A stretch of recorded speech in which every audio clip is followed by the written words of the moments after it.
desktop computer the whole family got to share. Oh yeah. And I'm hogging it. I'm watching all the music video, listening to the whole album.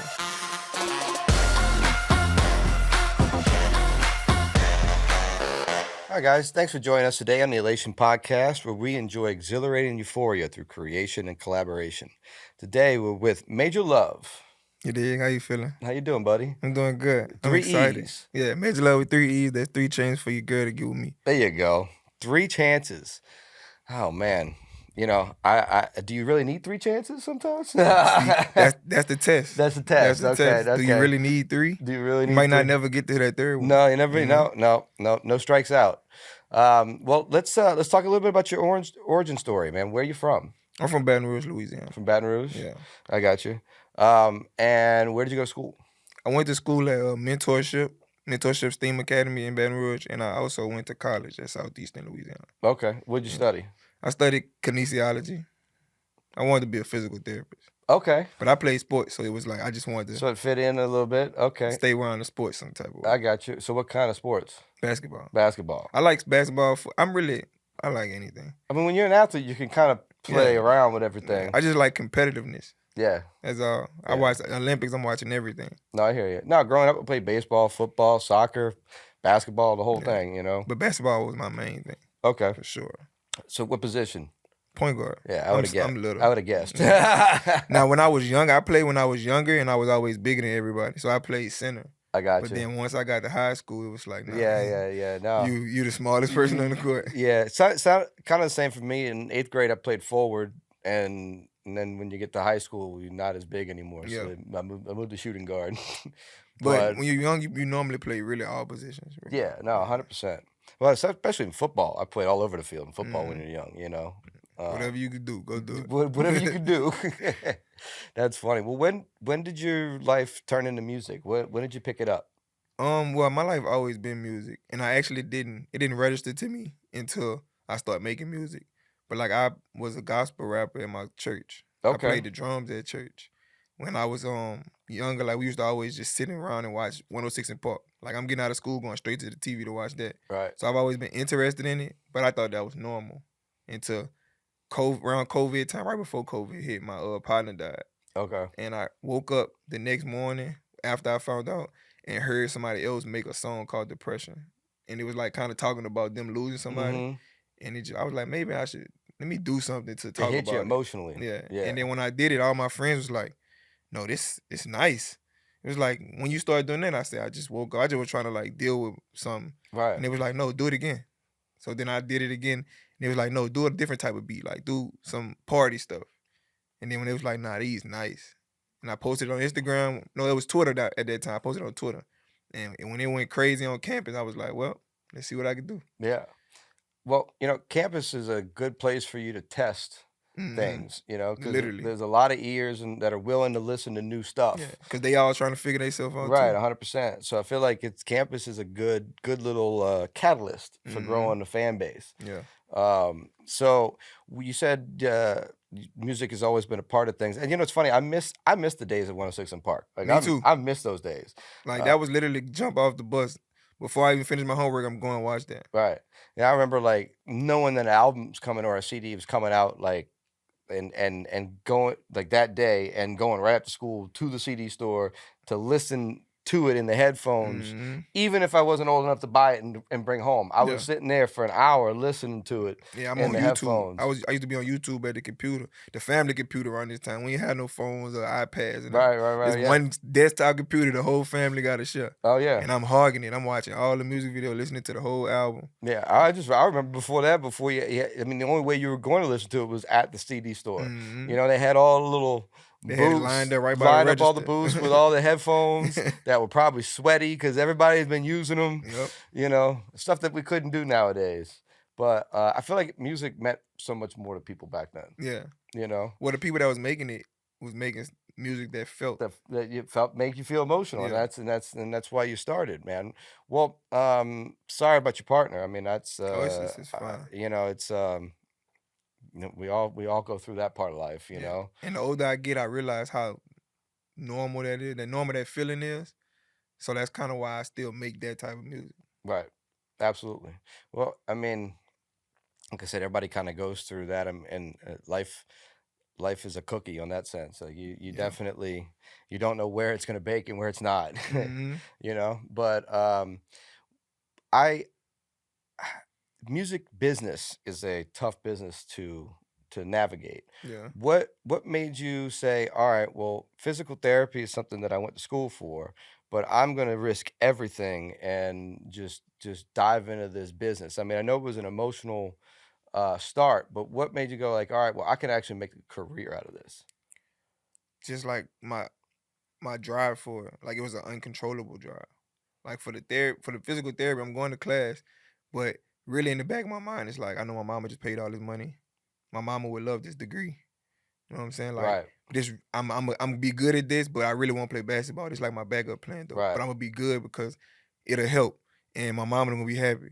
But when it came to the music, I don't care. I didn't matter what nobody else. It was just like I'm happy. right, Like it felt good to say this, and then to see that I created this music video to the song, and I'm creating a story in your head when you're listening to it, and then somebody watching, they like, oh my god, I just went through that same thing. That just helped me. right. That's what it kept me. It And you made me just like, okay, this is what I really want to do. I got you. I got you. Well, you like making people feel things. Yes, Yeah. Well, and I guess that's kind of why you started a podcast too, right? So definitely. tell me a little bit about your podcast. So with the podcast, I just like to talk. I just like to talk, and I like to drink. The podcast is called Drinking with Major Love. Got you. So it really it started with me being an artist, and I like watching podcasts, and I just wanted to be on one. But every podcast I ran into, they like, yeah, we'll charge you 200, or we'll charge you 500, or we'll charge you 1,000. And I'm like, okay, I'm thinking about it, but then I'm looking at the numbers. I'm like, you only getting like 10 views.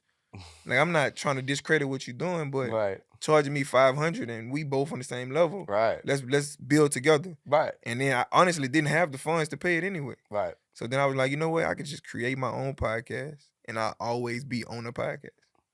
And I'm not gonna charge nobody to come on there. We drink and I'm buying the bottle. You just come and experience drinking with Major Love. Got you.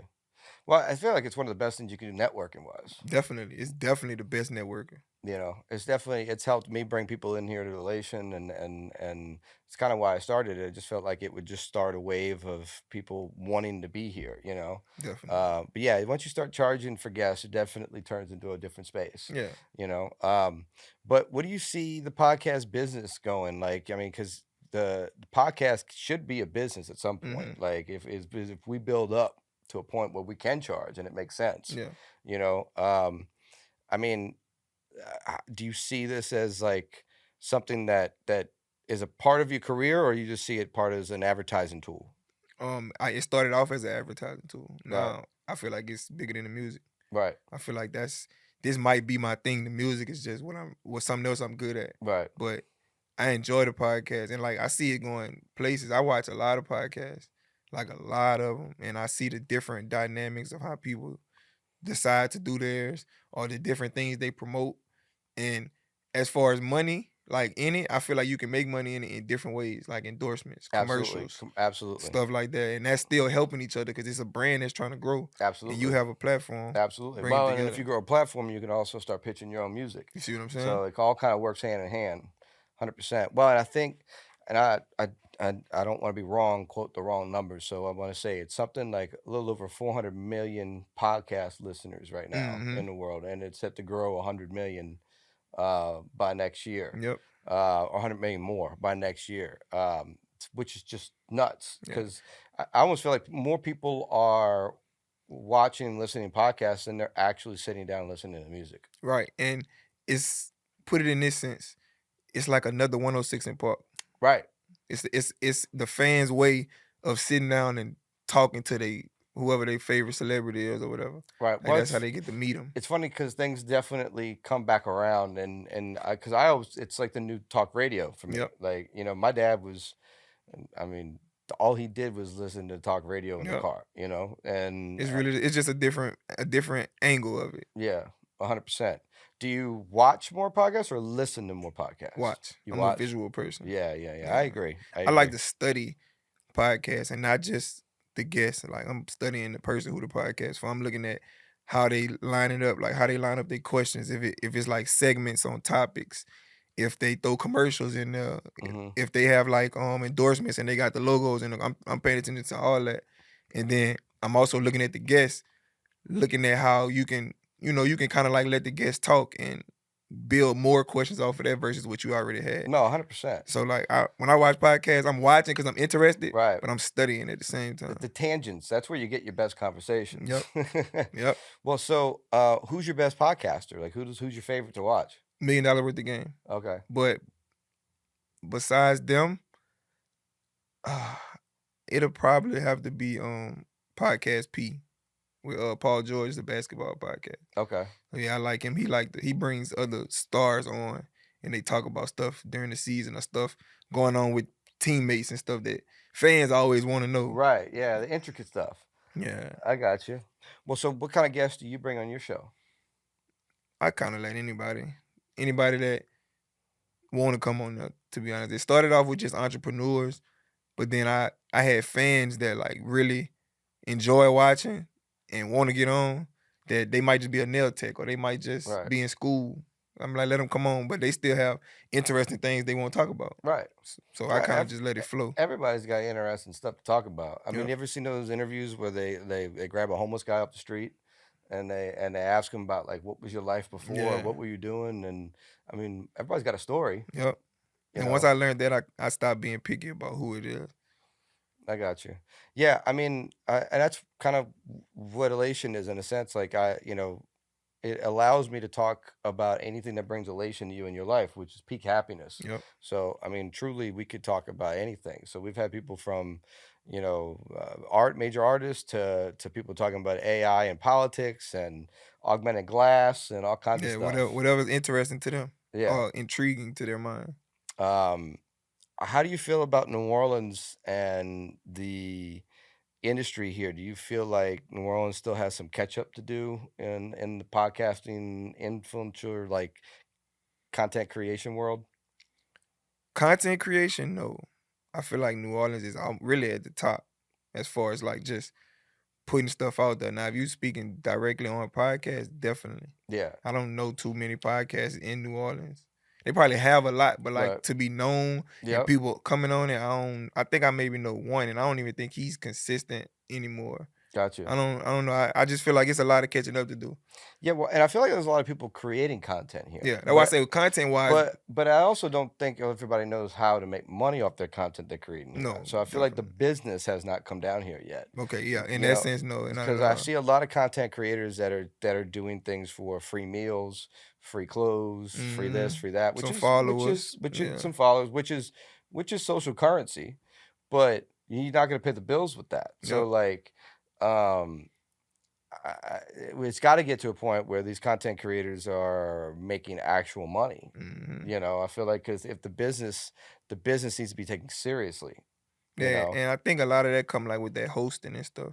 Right. Like this person is famous or known on Instagram for doing this content, and then I pay them $500 to come to this party for me to bring their people out.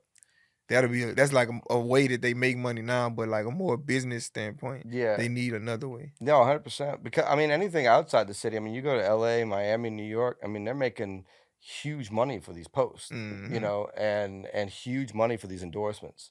They're not just getting free food, But I also feel like big cities generate a culture of that. Like, to give an example, like filming down here. Filming down here is still fun for people, like businesses. Yeah. When you go to LA and film, they're so used to it and they know the business. You go to like the corner store and say, "Hey, can I use your parking lot for 5 minutes to shoot a music video?" "Oh, you got a permit? Cost you $1,000." Yeah. And it's like it's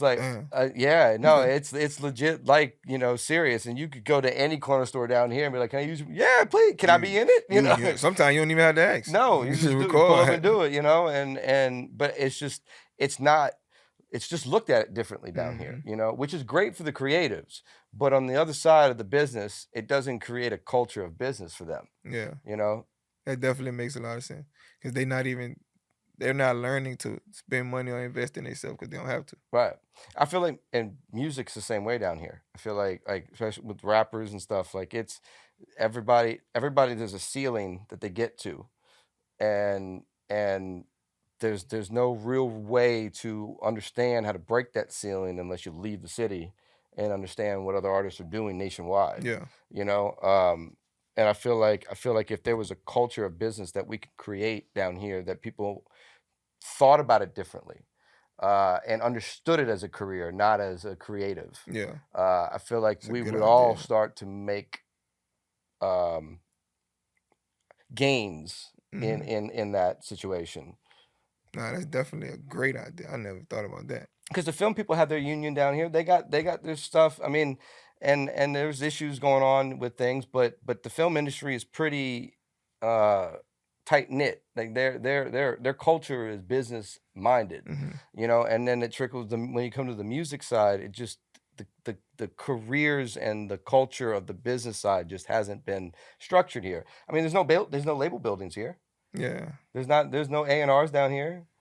Yeah, There's we all trying to get to I Atlanta. mean, you know, so there's no one directing anything. So that was part of the reason why I wanted to bring Elation down here was, you know, because I spent time in LA and I was like, man, New Orleans needs to step up a little bit. So you're trying to create that? Well, yeah, so that's what this building was meant to do, was to give a Okay. space that you don't have to go to Atlanta and get the same type of industry standard look or equipment or you know, content creative, you know, spaces, and it just, you don't have to leave the city to Yeah. create the same quality that Nah, they're that's creating. genius. You just have to know how and what to create, you know. So if I could give them a space to do it in, and let them start in that lane, then at some point then maybe we can create that culture, Yeah, definitely. you know, because Okay, you on the right track then. thank you, because this building is technically a label building. Yeah, I mean, my first time coming in, it felt like something you'll see on Instagram and something in the movies. I'm like, okay, I like this. Yeah, I mean, and that's and you know, this would be a dime a dozen in LA, but we're a big fish in this pond, you know, and I just want artists to learn how to use it and help themselves, elevate themselves, and understand that the industry moves faster than they're thinking. Hmm. You know, when I the goal, like next door, like to have the white wall room next to one of the music studios, Mm. is, you know, if you should be booking the music studio for a couple hours doing your song, and then while your edits are being done by your mixing engineer, you walk into the next room and you shoot 5, 10 shorts for what you just recorded. So when you leave with content as well as your song, Yeah. so you're ahead of the game, Okay. you know, and on top of that, you're in the same vibe that you were just in when you were making the song and recording the song. Because So it's right. It it's wasn't all that. going to glue Yeah. together and make more sense. You can spend less money, less time, and everything's going to look better and more professional. And so, you know, that's the goal. And if you can get artists in that mindset, they'll get ahead of themselves, meaning content wise, and Hmm. it'll make themselves feel better. Okay, that's genius. I want to start using this. Let's talk. Okay, that's awesome, awesome, And I man. know some people that The really work hard that would love this. A lot of Awesome. people. Yeah, no, and we just gotta get people to see it, man. Gotta get Yeah. people to see it. Well, so what so you've done a tour of the building. Why don't you tell a little bit about what you see, what you've thought about when you walk through? Well, it's a lot of studios, so you got a lot of different options to record. Then each studio, in my opinion, has a different vibe Right, for like a singer or country singer, or however you might want right. vibe out. Um, and then it's I think the one The that's over Dolby there, room, yeah. where the sound you can hear everything. Yeah. Nah, that's different. I've never experienced nothing like that Yeah, ever. the Dolby room's Yeah, crazy. like you can feel every instrument, every string, drum, and it make you love the song. It Right. really make you feel it. I agree. I feel like it has invigorated a lot of people's love for music again Yeah. by hearing it that way. And it give you that feeling like when you make a song, you like, okay, it sound good in the studio. I gotta hear it in the car though. Or I gotta hear it in the Right, headphones. right. It give you that feeling like I feel everything I'm supposed to feel. So I like that one. Even like you said, the white wall room. I love taking pictures. But it's the other room with the like the guitar and Yep, on the lamp, it's like yeah. the guitar lamp. It give you so many options of content. and make you think you somewhere else. Yeah. Well, and that was the vibe, man. It's like you don't have no excuse to not be able to create in here. Absolutely. You should. I've wanted to build it like a casino. When you walk in, you lose concept of time and where you are. Yep. You know, you're here to create, and that's what you do. And then when you walk back out in the world, outside the door, it's a different. Yep. You just walk right into the real It's all world. in one space. You don't have to do too much moving. No, 100%. Well, good. Well, thanks for that. I appreciate it, man. I want to get more and more creatives in. So anybody that you know that can use it, let's get them here. Gotcha. For sure. Definitely. They're gonna see after this. What perfect. Well, what brings elation to you in your life? We define elation as peak happiness. Smiles, like other people being happy, and not like necessarily for me, but just in general. Like I pride myself on if I have some knowledge and this person need it, I'm gonna give it to them. Now whether they use it or not, that's on them. But I made sure that I gave you what I knew that could help you. Now that's a major love. Yeah, like that's what That makes me is happy. That is some major love. That's good to living up to your name, man. That's Yeah. awesome.